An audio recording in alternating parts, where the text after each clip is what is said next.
వరి క్వింటాలకు పెరిగిందంటే 1300 నుంచి 2369 రూపాయలకు పెరిగిందనే విషయాన్ని ఈ సందర్భంగా మనవి చేస్తున్నాను. అంటే దాదాపు ఈ 10 సంవత్సరాలలో 81% వరి పైన గిట్టుబాటు ధర పెరిగిందనే విషయాన్ని ఈ సందర్భంగా మనవి చేస్తున్నాను. అదేవిధంగా మరొక పంట, ఉదాహరణకు మనం పత్తి తీసుకున్నట్లయితే ఎంఎస్పి మినిమం సపోర్ట్ ప్రైస్ 2014లో 3700 రూపాయలు క్వింటాల్కు ఉండేది. ఈరోజు 2025 ఇప్పుడు చూస్తే 3700 ఉన్నటువంటి పత్తి క్వింటాలు రైతుల నుంచి కొనుగోలు చేసేది ఈరోజు 7710 రూపాయలకు పత్తి క్వింటాలు కేంద్ర ప్రభుత్వం కొనుగోలు చేస్తుందనే విషయాన్ని ఈ సందర్భంగా మనవి చేస్తున్నాను. పత్తి మీద ఆల్మోస్ట్ ఈ 10 ఇయర్స్లో 108% ఎంఎస్పి పెంచి 10 సంవత్సరాల్లో కేంద్ర ప్రభుత్వం కొనుగోలు చేస్తుందనే విషయాన్ని ఈ సందర్భంగా మనవి చేస్తున్నాను. అంతేకాకుండా ప్రధానమంత్రి కిసాన్ సన్మాన్ నిధి సుమారు 11 కోట్ల మంది రైతులకు ప్రతి సంవత్సరము 3 సార్లు 4 నెలలకు ఒకసారి చొప్పున 11 కోట్ల మంది రైతులకు కేంద్ర ప్రభుత్వము వ్యవసాయ రంగాన్ని ప్రోత్సహించడం కోసం ఇస్తున్న విషయాన్ని మనం చేస్తున్నాం.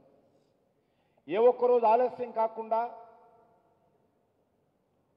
అర్హత ఉన్నటువంటి రైతులందరికీ రాష్ట్ర ప్రభుత్వాలు ఇచ్చినటువంటి నివేదికల ఆధారంగా ఈ యొక్క ప్రధానమంత్రి కిసాన్ సన్మాన్ నిధి అందిస్తున్నామన్న విషయాన్ని ఈ సందర్భంగా మనవి చేస్తున్నాను.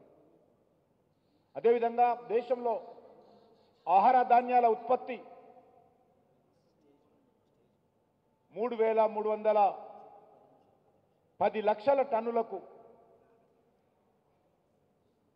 పెరగడం ఏదైతున్నదో చాలా రికార్డు స్థాయిలో ఈరోజు ఆహార ధాన్యాల ఉత్పత్తి జరుగుతూ ఉందనే విషయాన్ని మనం చేస్తా ఉన్నాం.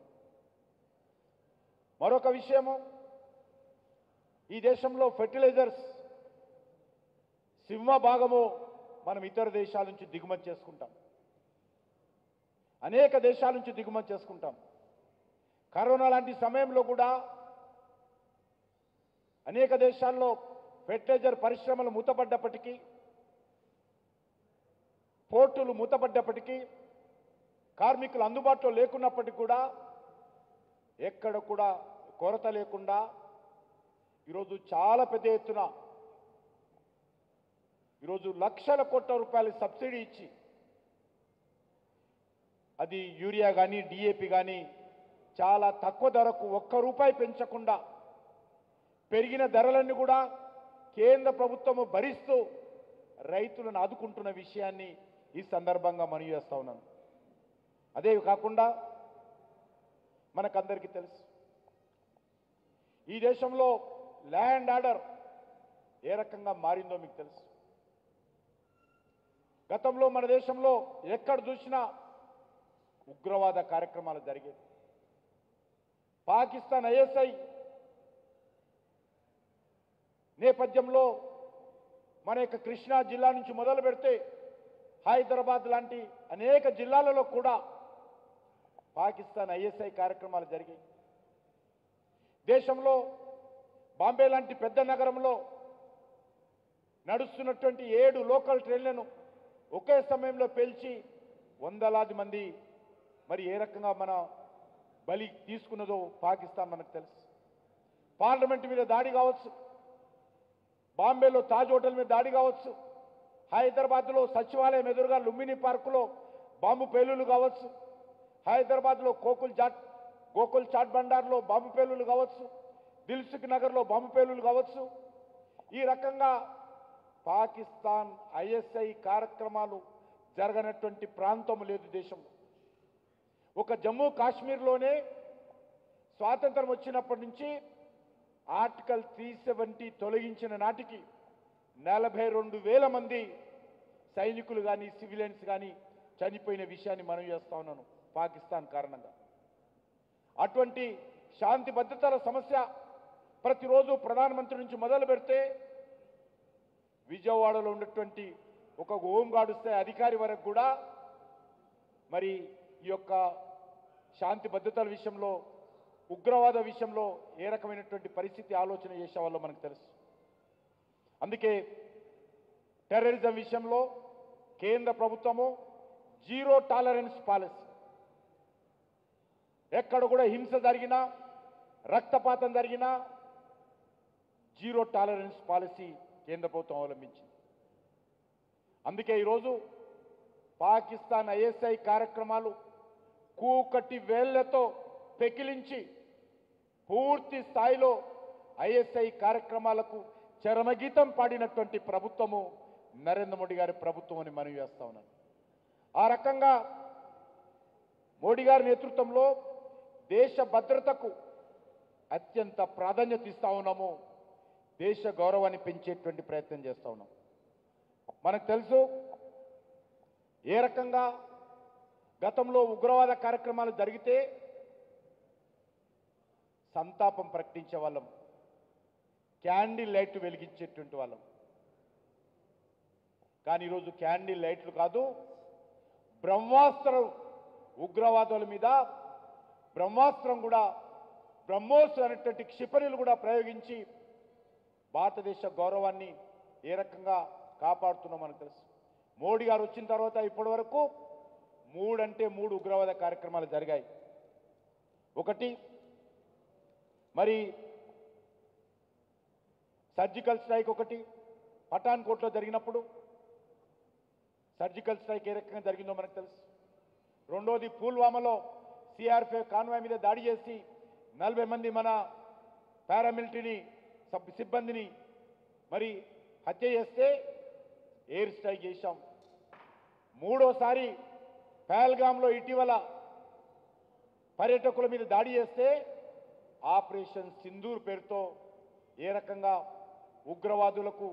ఉగ్రవాదాన్ని పెంచి పోషిస్తున్నటువంటి పాకిస్తాన్కు బుద్ధి చెప్పామో ప్రపంచమంతా చూసిందనే విషయాన్ని ఇది మనవి చేస్తా ఉన్నాను.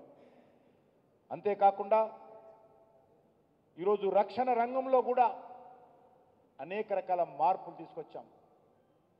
రక్షణ రంగంలో ఆత్మనిర్భరత సాధించే విధంగా మోడీ గారి ప్రభుత్వం కృషి చేస్తూ ఉంది.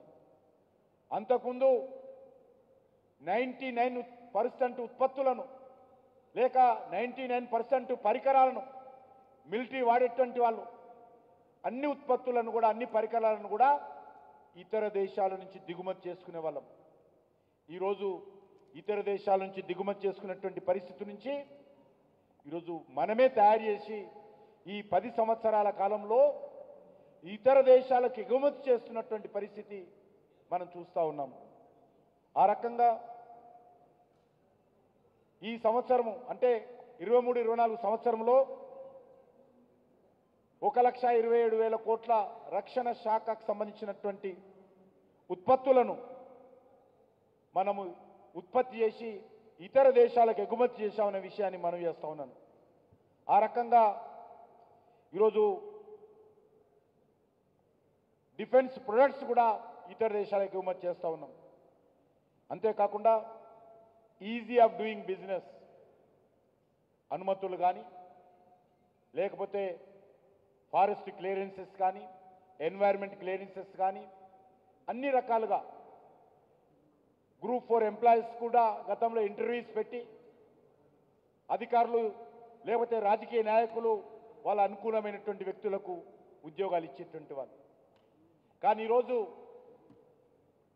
10th క్లాస్ మెమోల ఆధారంగానే ఎవరికి ఎక్కువ మార్కులు ఉంటే దరఖాస్తు చేసుకున్నటువంటి వాళ్లకు ఆటోమేటిక్గా వాళ్ళకు ఉద్యోగాలు ఇచ్చే విధంగా ఒక చిన్న ఎగ్జాంపుల్ మాత్రమే చెప్పాను. అనేక రకాల ఈజీ ఆఫ్ డూయింగ్ బిజినెస్ సంబంధించినటువంటి మార్పులు ఈ దేశంలో తీసుకురావడం జరిగింది. ఎందుకు మనం చేస్తా ఉన్నానంటే ఇన్ని సంవత్సరాలు పరిపాలన చేసినప్పటికీ ఒక్క రూపాయి అవినీతి ఆరోపణ లేకుండా ఒక నీతివంతమైనటువంటి పాలన, ఒక సమర్థవంతమైనటువంటి పాలన నరేంద్ర మోడీ గారు చేస్తున్నారనే విషయాన్ని ఈ సందర్భంగా మనం చేస్తున్నాను. ఈజీ ఆఫ్ డూయింగ్ బిజినెస్లో 2014లో భారతదేశం యొక్క ర్యాంకు 142 ఉండేది. ఈరోజు ఈ 10 సంవత్సరాలలో 142 ర్యాంకు నుంచి భారతదేశము 63 స్థానానికి ఎదిగిందనే విషయాన్ని ఈ సందర్భంగా మనవి చేస్తా ఉన్నాను. అంతేకాకుండా ఈరోజు అనేక రకాలుగా నిరుద్యోగ యువతకు యూనికార్న్స్ కానీ స్టార్టప్స్ కానీ పెంచుతా ఉన్నామన్న విషయాన్ని ఈ సందర్భంగా మనవి చేస్తున్నాను. 15 లక్షల స్టార్టప్ కంపెనీలు ఈ దేశంలో వచ్చాయి. ప్రపంచంలోనే ఈ స్థాయిలో స్టార్టప్ కంపెనీలు ప్రారంభించినటువంటి మొట్టమొదటి దేశము భారతదేశం అని చెప్పి ఈ సందర్భంగా మనవి చేస్తున్నాను. నూతన విద్యా విధానం 32 సంవత్సరాల తర్వాత న్యూ ఎడ్యుకేషన్ పాలసీ తీసుకురావడము, న్యూ ఎడ్యుకేషన్ పాలసీలో మాతృభాషకు ప్రోత్సాహం ఇవ్వడం నెంబర్ 1. ఏ భాష ఉన్నప్పటికీ మాతృభాషలు రక్షించుకోవాలి, మాతృభాషను మనము నేర్చుకోవాలి, అమ్మ భాషను నేర్చుకోవాలని కాపాడుకోవాలని నరేంద్ర మోడీ గారి ప్రభుత్వము నూతన విద్యా విధానంలో మరి మొదటి అంశం తీసుకోవడం జరిగింది. రెండో అంశము హై స్కూల్ స్థాయి నుంచి కూడా వాళ్లకు వృత్తిపరమైనటువంటి స్కిల్లింగ్ నేర్పాలి. ఇంజనీరింగ్ చదివినప్పటికీ కూడా ఇంజనీరింగ్ కాలేజ్ నుంచి బయటకు వచ్చిన తర్వాత ఏం చేస్తామంటే ఆ ఇంజనీరింగ్ పట్టా పొందినటువంటి వ్యక్తి క్రాస్ రోడ్లో నిలబడుతున్నాడు తప్ప ఏమీ దేశానికి కానీ తన కుటుంబానికి కానీ ఉపయోగపడే పరిస్థితి లేదు. అందుకే ఈరోజు న్యూ ఎడ్యుకేషన్ పాలసీకి సంబంధించి అనేక రకాల మార్పులు తెచ్చాము. రాష్ట్ర ప్రభుత్వాల సహకారంతో దాన్ని ఇప్పుడే ట్రాక్లోకి తీసుకొచ్చేటువంటి ప్రయత్నం కూడా చేస్తూ ఉన్నామని మనవి చేస్తూ ఉన్నాను.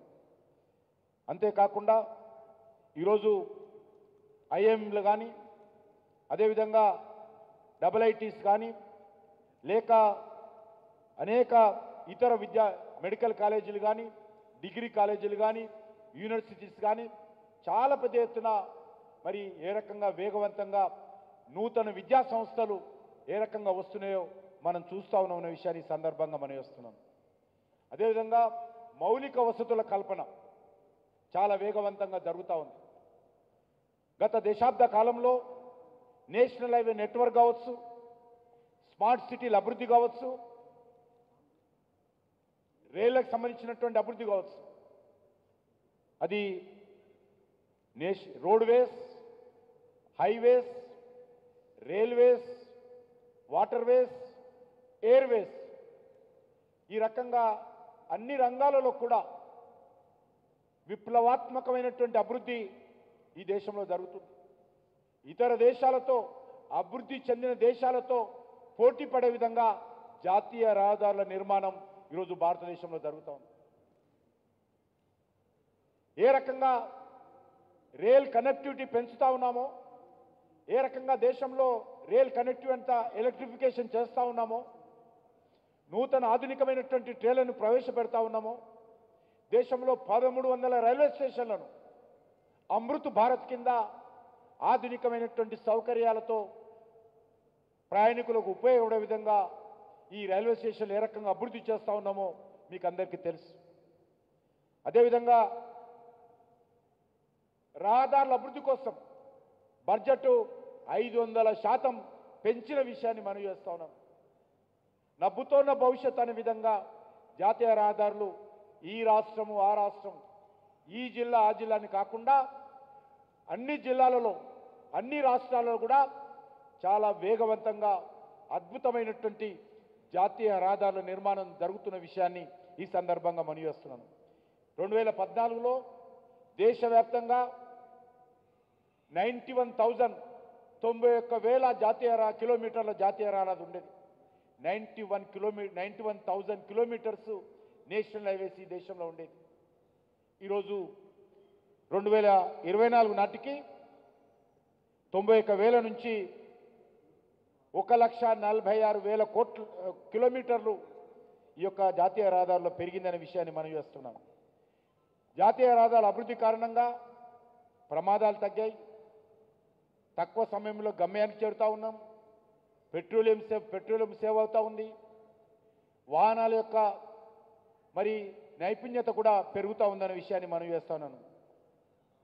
అంతేకాకుండా గ్రామీణ ప్రాంతాల్లో ప్రధానమంత్రి గ్రామీణ సడక్ యోజన ద్వారా నిర్లక్ష్యానికి గురి కాబడినటువంటి గ్రామాలకు కూడా పక్కా రోడ్డు నిర్మాణం చేయాలని ప్రధానమంత్రి సడక్ యోజన ద్వారా ఈరోజు ఈ యొక్క 11 ఏళ్లలో 7.7 lakh kilometres 7.7 lakh kilometres rural రోడ్స్ను నరేంద్ర మోడీ గారి ప్రభుత్వము నిర్మాణం చేసిందనే విషయాన్ని ఈ సందర్భంగా మనవిస్తున్నాను.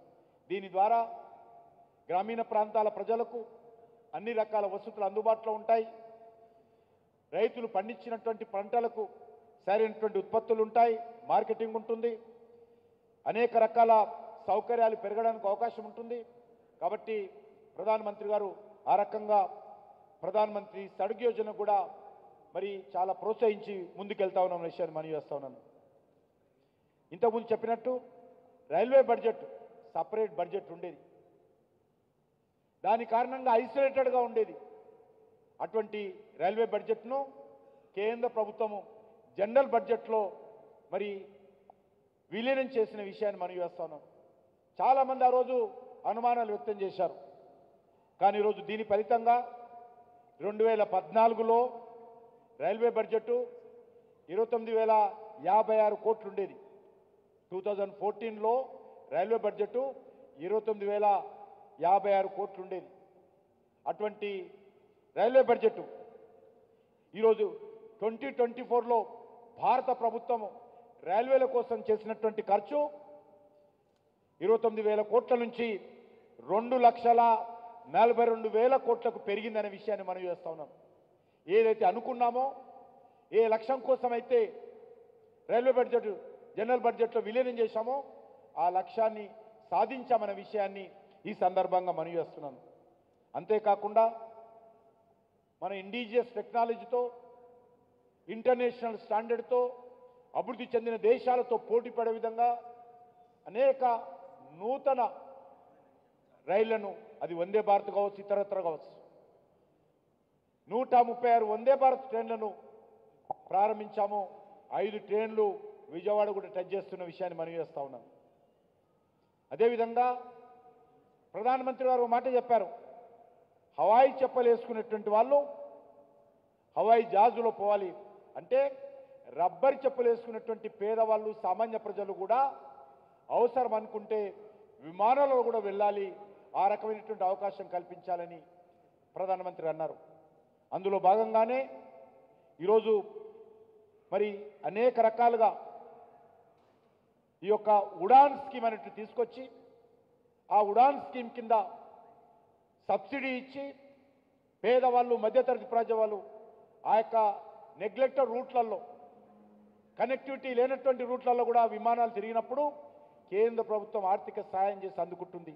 దాన్నే ఉడాన్ స్కీమ్ అంటాం. ఆ రకంగా 88 ఎయిర్పోర్ట్లు, 625 రూట్లలో ఈ యొక్క ఉడాన్ స్కీమ్ అమలు చేస్తున్న విషయాన్ని మనం చేస్తా ఉన్నాం. 2014లో మన దేశంలో 71 ఎయిర్పోర్ట్లు ఉండేది. స్వాతంత్రం వచ్చినప్పటి నుంచి మోడీ గారు ప్రధానమంత్రి అయ్యేంత వరకు దేశంలో 71 ఎయిర్పోర్ట్లు ఉండేవి. ఈరోజు 11 ఏళ్లలో 71 ఎయిర్పోర్ట్ల నుంచి 159 ఎయిర్పోర్ట్లు సంఖ్య పెరిగిందనే విషయాన్ని ఈ సందర్భంగా మనం చేస్తున్నాను. ఈ రకంగా ఏ రకంగా మార్పు వచ్చిందో ఈరోజు మనం చూస్తూ ఉన్నాం. అంతేకాకుండా మెట్రో కనెక్టివిటీ 2014లో 5 నగరాలలో మాత్రమే ఉండేది. మెట్రో ట్రైన్స్ ఈరోజు 5 నగరాల నుంచి 23 నగరాలలో ఈరోజు మెట్రో పరిగెడుతుందన్న విషయాన్ని ఈ సందర్భంగా మనవి చేస్తా ఉన్నాను. ప్రధానమంత్రి జనధన్ యోజన, పేదవాడి అందరూ కూడా బ్యాంక్ అకౌంట్లు ఉండాలి, తన అవసరం ఉన్నప్పుడు బ్యాంకు సేవలు ఉపయోగించుకోవాలి, ప్రభుత్వ పథకాలన్నీ కూడా డిజిటల్ ట్రాన్సాక్షన్ ద్వారా పేదలకు అందాలి అనేటువంటి నిర్ణయం తీసుకున్న తర్వాత ఈరోజు మనకు తెలుసు మరి చిన్న కూరగాయల దుకాణాల వాళ్ళు, చిన్న తోపుడు బల మీద వ్యాపారం చేసుకున్నటువంటి వాళ్ళు కూడా ఈరోజు డిజిటల్ ట్రాన్సాక్షన్ చేసేటువంటి పరిస్థితికి వచ్చింది. మన దేశంలో ఆ రోజు నరేంద్ర మోడీ గారు డిజిటల్ బిల్ ప్రవేశపెట్టినప్పుడు అనేక మంది విమర్శించారు. అందరికీ వైఫై కనెక్టివిటీ ఎక్కడిది, ఇంటర్నెట్ కనెక్టివిటీ ఎక్కడిది, సెల్ ఫోన్ ఎక్కడ ఉంటుంది, ఆపరేషన్ వస్తుందా, వాళ్ళకి ఏమి రాదు కదా అని అనేక రకాలుగా విమర్శించారు. కానీ ఈరోజు మెజార్టీ ప్రజలు, ముఖ్యంగా మధ్యతరగతి ప్రజలు డిజిటల్ ట్రాన్సాక్షన్ను ఇతోధికంగా ఉపయోగించేటువంటి విప్లవాత్మకమైనటువంటి మార్పు వచ్చిందనే విషయాన్ని మనవి చేస్తా ఉన్నాను. ఈరోజు బ్యాంక్ అకౌంట్లు 2014లో 14 కోట్ల బ్యాంక్ అకౌంట్లు ఉండేది. ఈరోజు 54 కోట్ల బ్యాంక్ అకౌంట్లు పెరిగాయనే విషయాన్ని మనవి చేస్తా ఉన్నాను. పేదవాళ్ళు ముఖ్యంగా జనధన యోజన కింద ఏదైతే బ్యాంక్ అకౌంట్ ఓపెన్ చేసుకున్నారో ఆ పేదవాళ్ళు కూడా బ్యాంకులలో 2,46,00,000 2.46 lakhs crores 2.46 crores వాళ్ళు తమ డబ్బులను బ్యాంకులలో దాచుకున్నారనే విషయాన్ని సందర్భంగా మనం చేస్తున్నాం. అంతేకాకుండా అనేక రకాలుగా సంక్షేమ కార్యక్రమం అమలు చేస్తూ ఉన్నాం. పేదవాళ్ళందరూ కూడా వైద్యం అందుబాటులో ఉండాలి. అది ప్రభుత్వ ఆసుపత్రి కావచ్చు, ప్రైవేట్ ఆసుపత్రి కావచ్చు, వాళ్ళందరూ కూడా వైద్యం అందుబాటులో ఉండాలనే దృక్పథంతో ఆయుష్మాన్ భారత్ పథకాన్ని ప్రవేశపెట్టిన విషయాన్ని మనం చేస్తున్నాం. చాలా ధైర్యంగా ప్రతి ఒక్క కుటుంబానికి 5 లక్షలు విలువ కలిగినటువంటి కార్పొరేట్ వైద్యము అందుబాటులో ఉండే విధంగా ఈరోజు నిర్ణయం తీసుకున్నాము. దీని కారణంగా 50 కోట్ల మంది పేద మధ్యతరగతి ప్రజలకు నాణ్యమైనటువంటి వైద్య సేవలు అందించే విధంగా కేంద్ర ప్రభుత్వం సహకారం అందిస్తూ ఉంది. అంతేకాకుండా 70 సంవత్సరాలు దాటినటువంటి వాళ్ళకు, అది రిటైర్డ్ ఆఫీసర్స్ కావచ్చు, ప్రైవేట్ సెక్టార్లో పనిచేసేటువంటి ఉద్యోగస్తులు కావచ్చు, ఎవరైనప్పటికీ కూడా ఆదాయంతో నిమిత్తం లేకుండా, ఎందుకంటే ధనవంతుల కుటుంబాలకు సంబంధించినటువంటి వాళ్ళు కూడా సీనియర్ సిటిజన్స్ అయిన తర్వాత పిల్లలు ఇల్లు వదిలిపెట్టి ఉపాధి కోసం ఇతర దేశాలకు, ఇతర రాష్ట్రాలకు, ఇతర ప్రాంతాలకు వెళ్తున్న సమయంలో వాళ్ళెవరు కూడా పిల్లలను చూసుకుంటలేరు. కాబట్టి అలాంటి సీనియర్ సిటిజన్స్ అందరూ కూడా కేంద్ర ప్రభుత్వం తరఫున ఆరోగ్యము దృష్టిలో పెట్టుకొని ఆదాయంతో సంబంధం లేకుండా అందరికీ వైద్య సేవలు అందించాలనేదే నరేంద్ర మోడీ గారి లక్ష్యం. సీనియర్స్ అందరూ కూడా తన పెద్ద కొడుకుగా నరేంద్ర మోడీ గారు 70 సంవత్సరాలు దాటినటువంటి వాళ్ళందరూ కూడా ఆయుష్మాన్ భారత్ పథకాన్ని ప్రవేశపెట్టినటువంటి స్కీము మనకందరికీ తెలుసు. అదేవిధంగా ఈరోజు ఎయిమ్స్ హాస్పిటల్స్ ఏదైతే మంగళగిరిలో ఉందో కేంద్ర ప్రభుత్వానికి సంబంధించినటువంటి ఎయిమ్స్ హాస్పిటల్, అలాంటి హాస్పిటల్స్ మోడీ గారు ప్రధానమంత్రి అయినప్పుడు మరి 7 మాత్రమే ఉండేది. ఈరోజు 26 ప్రారంభమైనాయి, మరొక 15-16 నిర్మాణంలో ఉన్నాయనే విషయాన్ని సందర్భంగా మనవి చేస్తున్నాను. అంతేకాకుండా ఈరోజు పేద ప్రజలందరికీ కూడా ఏ ఒక్క కుటుంబము టాయిలెట్ లేనటువంటి ఇల్లు ఉండకూడదు. మనం చాలామందిని చూసుంటాం. గ్రామీణ ప్రాంతాల్లో మనం దారుల మీద వెళ్తుంటే ఆడబిడ్డలు, మన మాతృమూర్తులు ఏ రకంగా తెల్లవారుజామునే లేచి మరి రోడ్డు పక్కన ఉన్నటువంటి మరి చెట్లలో పోయి తమ కాలకృత్యాలు తీర్చుకోవడానికి వెళ్ళేటువంటి వాళ్ళు ఏ రకంగా మరి ఆత్మగౌరవం దెబ్బతినే విధంగా వాళ్ళు బాధపడే వాళ్ళో మనకు తెలుసు. అందుకే నరేంద్ర మోడీ గారు ప్రధానమంత్రి అయిన తర్వాత స్వచ్ఛ భారత్ కింద మొట్టమొదటి నిర్ణయము పేదవాళ్ళ ఇళ్లలో టాయిలెట్ నిర్మాణం చేయాలని చెప్పి ప్రోత్సహించి మరి ఆ రకంగా మరి స్వచ్ఛ భారత్ కింద అనేక రకాల కార్యక్రమాలు తీసుకున్న విషయాన్ని సందర్భంగా మనవి చేస్తా ఉన్నాను. అంతేకాకుండా బేటీ బచావ్ బేటీ పడావ్ ఆ రోజు ప్రధానమంత్రి అయినప్పుడు హర్యానా లాంటి రాష్ట్రంలో 1000 మంది మగపిల్లలు పుడితే 918 మంది ఆడపిల్లలు పుట్టేవాళ్ళు. దానికి కారణము తల్లి గర్భంలో ఉన్నప్పుడే మగ ఆడాన్ని గుర్తించి ఆడపిల్లని తెలగానే తల్లి గర్భంలో ఉన్నప్పుడే చంపేసేటువంటి వాళ్ళు. అందుకే నరేంద్ర మోడీ గారు ఈ రకంగా ఉండడము వికృతి, ఇది ప్రకృతి కాదు. ప్రకృతి అంటే సమానంగా ఆడపిల్లలు మగపిల్లలు సమానంగా జన్మనివ్వాలి, ఆ రకంగా ఆడపిల్లల పట్ల వివక్షత చూపకూడదని చెప్పి ఒక ఉద్యమంలాగా బేటీ బచావ్ బేటీ పడావ్ అనేటువంటి కార్యక్రమం చేపట్టి ఈరోజు దేశవ్యాప్తంగా మరి 1000 మందికి 918 మంది ఆడపిల్లలు ఏ రకంగా జన్మించవల్లో ఈరోజు ఆ సంఖ్య 1000కి 1000 దాటి ఈరోజు 1020 మంది 1020 మంది ఆడపిల్లలు ఈరోజు జన్మించేటువంటి పరిస్థితికి ఈ 11 సంవత్సరాలలో ప్రజలలో వచ్చినటువంటి మార్పు, తీసుకొచ్చినటువంటి చట్టాలు, చైతన్యం కారణంగా ఈరోజు బేటీ బచావ్ కార్యక్రమం అయింది. ఎవరు కూడా ఆడబిడ్డలను చంపకూడదని చెప్పి ఇచ్చినటువంటి పిలుపుకు ఈ దేశంలో ఉన్నటువంటి మహిళలు, భర్తలు, అత్తలు, మామలు అందరూ కూడా స్పందించి ఆడపిల్లలను గౌరవించేటువంటి అద్భుతమైనటువంటి కార్యక్రమం నరేంద్ర మోడీ గారు చేపట్టారు. అంతేకాదు ఆడబిడ్డలకు జన్మనివ్వడమే కాదు, ఆడబిడ్డలను చదివించాలని నిర్ణయం తీసుకోవడం జరిగింది. ఆడబిడ్డలకు గౌరవించాలని నిర్ణయం తీసుకోవడం జరిగింది. అన్ని రంగాలలో కూడా ఈరోజు మహిళలను ప్రోత్సహించేటువంటి ప్రయత్నం జరుగుతూ ఉంది. ఈరోజు ఆర్మీలో కావచ్చు, అది ఆర్మీలో ఎయిర్ ఫోర్స్ కానీ, డిఫెన్స్ కానీ, నేవీ కానీ, సైనిక్ స్కూళ్ళల్లో మొదటిసారి సైనిక్ స్కూళ్ళల్లో ఆడబిడ్డలకు రిజర్వేషన్ కల్పించాం. ఆర్మీలో చేరించే ప్రయత్నం చేస్తూ ఉన్నాం. ఈరోజు యుద్ధ విమానాలు నడుపుతున్నటువంటి మరి వార్ పైలట్స్ కూడా ఈరోజు ఆడబిడ్డలు కీలక పాత్ర పోషిస్తున్నారు. అన్ని రంగాలలో మహిళలు కీలక పాత్ర పోషిస్తున్నారు. కాబట్టి ఆ దిశలో ముందుకెళ్తా ఉన్నాం. అంతేకాకుండా రాజకీయంగా కూడా 33% చట్టసభల్లో మహిళలకు రిజర్వేషన్ చట్టాన్ని తీసుకొచ్చినటువంటి ఘనత నరేంద్ర మోడీ గారి ప్రభుత్వానికి దక్కుతుంది. అంతేకాకుండా మహిళలు ఉద్యోగస్తులైతే వారి ప్రసూతి సెలవులు 12 నెలలు ఉండేది.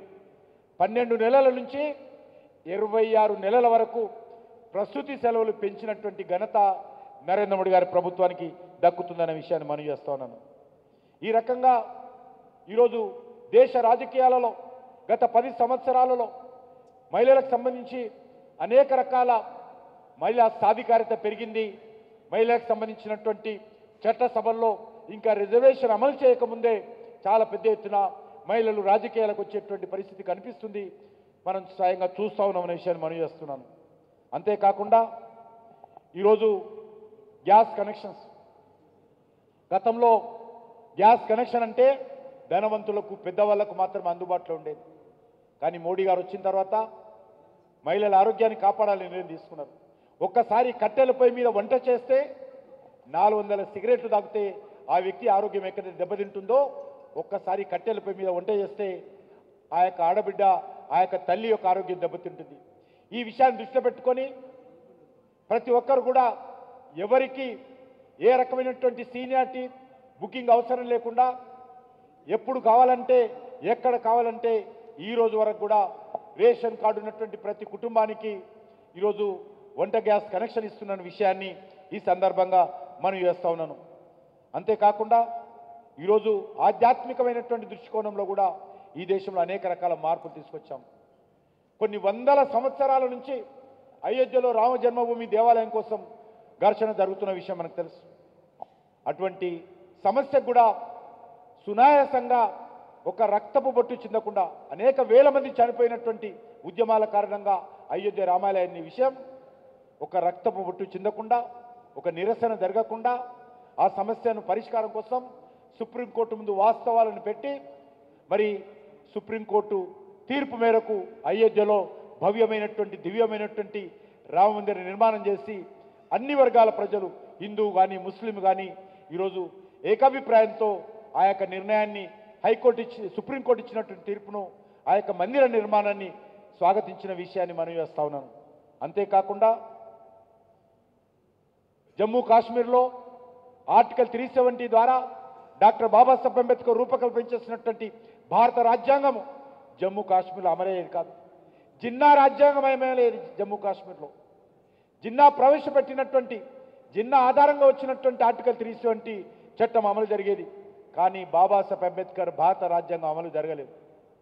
అటువంటి జమ్మూ కాశ్మీర్లో నరేంద్ర మోడీ గారి ప్రభుత్వము అనేక ఉగ్రవాద కార్యక్రమాలు, పాకిస్తాన్ ప్రేరేపిత కార్యక్రమాలు, మన పిల్లలే, మన విద్యా ప్రైమరీ స్కూల్ హై స్కూల్కి వెళ్ళేటువంటి విద్యార్థులే మన పోలీసుల మీద ప్రతిరోజు రాళ్లతో కొట్టేటువంటి పరిస్థితి.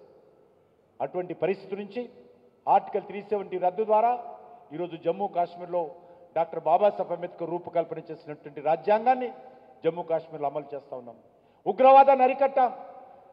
రాళ్లతో పోలీసులను కొట్టేటువంటి కార్యక్రమం ఆగిపోయింది. ఈరోజు జమ్మూ కాశ్మీర్లో శాంతి వస్తూ ఉంది, అభివృద్ధి జరుగుతూ ఉంది. జమ్మూ కాశ్మీర్ ప్రజలు శాంతి కోరుకుంటున్నారు, ఉపాధి అవకాశాలు కోరుకుంటున్నారు, అక్కడ ప్రజలు డెవలప్మెంట్ కోరుకుంటున్నారు, ఎడ్యుకేషన్ కోరుకుంటున్నారు, అగ్రికల్చర్ డెవలప్ కావాలని కోరుకుంటున్నారు. అటువంటి పరిస్థితి ఆర్టికల్ 370 తొలగించడం తీసుకొచ్చాం.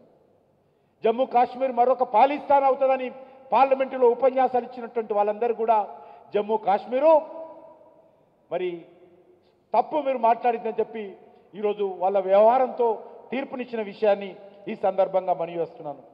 అంతేకాకుండా ఈరోజు అక్కడ G20 సమావేశాలతో సహా అన్ని రకాలుగా జమ్మూ కాశ్మీర్ అభివృద్ధి వైపు పరుగులేస్తూ ఉంది. 2 రోజుల క్రితమే మీరందరూ చూసి ఉంటారు. 2 రోజుల క్రితమే చినాబ్ రివర్ మీద, చినాబ్ నది పైన ఏ రకంగా ప్రపంచంలో అతి ఎత్తైనటువంటి రైల్వేకి సంబంధించినటువంటి రైల్వే ట్రాక్ నిర్మాణం చేసిన విషయాన్ని సందర్భంగా మనం చేస్తున్నాను. చినాబ్ బ్రిడ్జ్ ఏదైతున్నదో జమ్మూ కాశ్మీర్లో ఉగ్రవాదుల యొక్క అడ్డగా ఉండేటువంటి ప్రాంతంలోనే ఈరోజు ఉగ్రవాదాన్ని అరికట్టి రైల్వే ప్రాజెక్టును పూర్తి చేసిన విషయాన్ని ఈ సందర్భంగా మనం చేస్తున్నాం. అంతేకాకుండా ఈరోజు జమ్మూ కాశ్మీర్లో అసెంబ్లీ ఎలక్షన్ జరిగిన, పార్లమెంట్ ఎలక్షన్ జరిగిన ఆర్టికల్ 370 రద్దు కాకముందు 2%, 7%, 11% మ్యాక్సిమం పోలింగ్ అయ్యేది. ఎక్కడ కూడా ప్రజలు వచ్చేవాళ్ళు కాదు. ప్రజలు ఎలక్షన్స్ బహిష్కరించేటువంటి వాళ్ళు, పాకిస్తాన్ ఐఎస్ఐ టెర్రరిస్టులు పోలింగ్ పోతే భయపెట్టించేవాళ్ళు, పోలింగ్ కేంద్రాల్లో దాడులు జరిగేటువంటి వాళ్ళు. మొన్న పార్లమెంట్ ఎన్నికల్లో 35 సంవత్సరాల తర్వాత తొలిసారిగా అత్యధికమైనటువంటి పోలింగు ఆర్టికల్ 370 తొలగించిన తర్వాత లాస్ట్ పార్లమెంట్ ఎలక్షన్స్లో 60%, ఆల్మోస్ట్ 59% పైగా పోలింగ్ జరిగింది. కొన్ని కాన్స్టిట్యున్సీలలో 70% వరకు కూడా పోలింగ్ జరిగిందనే విషయాన్ని మనం చూస్తున్నాం. అంతేకాదు మొన్న 2024 పార్లమెంట్ ఎన్నికల తర్వాత అసెంబ్లీ ఎలక్షన్ జరిగాయి. మా పార్టీ తరఫున నేను అక్కడ 3 నెలలు అసెంబ్లీ ఎలక్షన్కి జమ్మూ కాశ్మీర్ ఎలక్షన్ ఇన్ఛార్జిగా నేను బీజేపీ కేంద్ర పార్టీ తరఫున అక్కడ ఉన్నాను. అప్పుడు కూడా రికార్డు స్థాయిలో మన ఈ రాష్ట్రాల కంటే ఎక్కువగా 63% జమ్మూ కాశ్మీర్లో పోలింగ్ జరిగిందంటే ఏ రకమైనటువంటి మార్పు ఉందో, జమ్మూ కాశ్మీర్ ప్రజలు ఏం కోరుకుంటున్నారో, జమ్మూ కాశ్మీర్ ప్రజలు ఏ రకంగా స్వేచ్ఛ కోరుకుంటున్నారో, జమ్మూ కాశ్మీర్ ప్రజలు ఏ రకంగా భారత రాజ్యాంగాన్ని కోరుకుంటున్నారో, జమ్మూ కాశ్మీర్ ప్రజలు ఏ రకంగా ఉగ్రవాదాన్ని వ్యతిరేకిస్తున్నారో, జమ్మూ కాశ్మీర్ ప్రజలు ఏ రకంగా డెవలప్మెంట్ కోరుకుంటున్నారో ఈ యొక్క పోలింగ్ పర్సెంటేజ్ చూస్తే అర్థమవుతుందనే విషయాన్ని ఈ సందర్భంగా మనిస్తున్నాను. అంతేకాకుండా ఈరోజు power to empower digital India ద్వారా ఇంతకుముందు చెప్పాను, ఆ రకంగా ఆధార్ కార్డులు డిజిటలైజేషన్ చేసుకున్నాం. మొబైల్ కనెక్షన్స్ 100 కోట్లకు పైగా భారతదేశంలో ఈరోజు మొబైల్ ఫోన్స్ ఉన్నాయి. రికార్డు స్థాయిలో ఈరోజు మొబైల్ ఫోన్స్ ఉన్నాయి. అంతేకాకుండా 70 కోట్లకు పైగా ఇంటర్నెట్ సేవలు పెరిగాయి. అంటే ఈరోజు మరి ఏ రకంగా ప్రపంచంలోనే భారతదేశము అతిపెద్ద డిజిటల్ డెమోక్రసీగా ఈరోజు మనం అవతరించామని మనం చేస్తాను.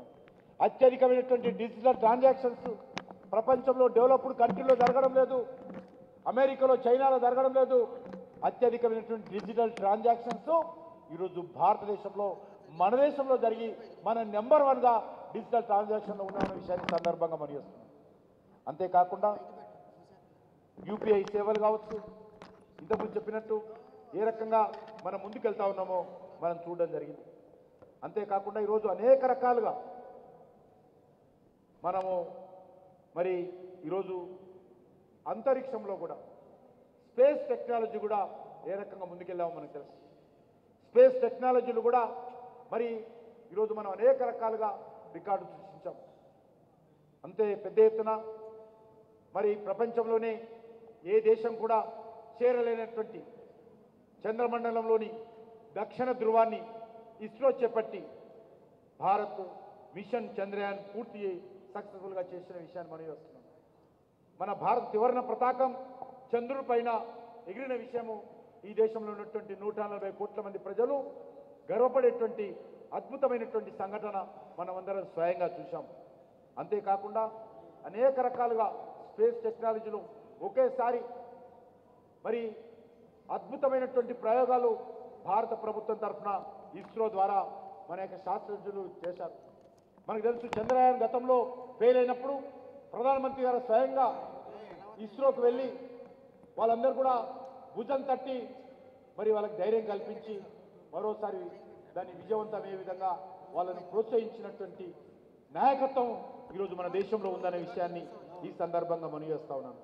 అంతేకాకుండా రానున్న రోజుల్లో అనేక రకాలుగా మానవ సహిత అంతరిక్ష మిషన్ గగనయాన్ ప్రయోగించేందుకు అన్ని రకాల చర్యలు మనం తీసుకుంటున్న విషయాన్ని మనం చేస్తా ఉన్నాను. అంతేకాకుండా ఈరోజు మనం చూస్తూ ఉన్నాము ఒకేసారి 104 శాటిలైట్ ఒకేసారి ప్రయోగించి ప్రపంచంలోనే రికార్డు సృష్టించినటువంటి దేశంగా భారతదేశం గుర్తింపు పొందింది. ఈ రకంగా మనము ఎలక్ట్రిసిటీ కూడా గతంలో మనకు తెలుసు మనము హైదరాబాద్లో ఏ రకంగా ఇండస్ట్రియలిస్ట్ ధర్నా చేసేవారు మాకు కరెంటు కావాలని. వ్యవసాయ రంగానికి విద్యుత్ కోతలు ఉండేది, ఇండస్ట్రీస్కి విద్యుత్ కోతలు ఉండేది, కమర్షియల్గా విద్యుత్ కోతలు ఉండేది, డొమెస్టిక్ రంగానికి విద్యుత్ కోతలు ఉండేది. కానీ విద్యుత్ కోతలు లేనటువంటి నూతన విద్యుత్ భారతాన్ని ఈరోజు నిర్మాణం చేయడం జరిగింది. ఏ రంగానికి కావాల్సిన అవసరాలు కావాలంటే ఆ యొక్క విద్యుత్ ఈరోజు అందుబాటులో ఉంటున్నటువంటి పరిస్థితి ఈరోజు తీసుకురావడం జరిగింది. ఆ రకంగా విద్యుత్తును పూర్తి స్థాయిలో అందరికీ అందుబాటులో తీసుకొచ్చేటువంటి ప్రయత్నం చేశాం. అదే కాకుండా దేశవ్యాప్తంగా అన్ని గ్రామాలలో, మారుమూల ప్రాంతాలలో, తండాలలో, ఏజెన్సీ ఏరియాలలో కూడా కరెంట్ ఉండేది కాదు. కొన్ని వేల గ్రామాలలో ఆ రకంగా ఉండేది. అయితే ఆ కరెంటు లేనటువంటి గ్రామాల కోసం ఒక ప్రత్యేకమైనటువంటి కార్యాచరణ ప్రణాళిక రూపొందించి దీన్ దయాళ్ ఉపాధ్యాయ గ్రామ జ్యోతి యోజన ద్వారా కరెంటు లేనటువంటి గ్రామాలకు ఇంకా ఇంట్లో మరి దీపాలు వెలిగించుకొని ఆ ఇల్లు సాయంత్రం కార్యక్రమాలు, రాత్రి కార్యక్రమాలు చేసి చెప్తుంటారు. అటువంటి అన్ని గ్రామాలలో కూడా 100కు 100% విద్యుత్ కనెక్షన్లు అందించినటువంటి ఘనత ఈరోజు కేంద్ర ప్రభుత్వానికి దక్కిందనే విషయాన్ని మనం చేస్తా ఉన్నాను. ఆ రకంగా 2,86,00,000 ఇళ్లకు కరెంటు లేనటువంటి, విద్యుత్ లేనటువంటి ఇళ్లకు విద్యుత్ అందించిన విషయాన్ని మనం చేస్తా ఉన్నాను. అంతేకాకుండా ఈరోజు అనేక రకాల ఇతర కార్యక్రమాలు నరేంద్ర మోడీ గారి ప్రభుత్వం చేపడతా ఉన్నాం. ముఖ్యంగా భారతీయులంటే ఇతర దేశాల్లో గౌరవం ఉండేది కాదు. ఈరోజు భారతీయులంటే గౌరవపడే విధంగా, తల ఎత్తుకొని తిరిగే విధంగా అనేక రకాల మార్పులు తీసుకొచ్చిన విషయాన్ని మనం చేస్తా ఉన్నాం. మనము ఎక్స్పోర్ట్స్ కూడా బాగా పెరిగాయి. ఎక్స్పోర్ట్స్ను కూడా పెంచుకొని మన దేశంలో ఉన్నటువంటి వ్యవసాయ రంగ ఉత్పత్తులు కావచ్చు, ఎంఎస్ఎంఈ తర్వాత తయారు చేసినటువంటి ఉత్పత్తులు కావచ్చు, లేకపోతే ఎలక్ట్రానిక్స్ వస్తువులు కావచ్చు, టెక్స్టైల్ వస్తువులు కావచ్చు, అన్ని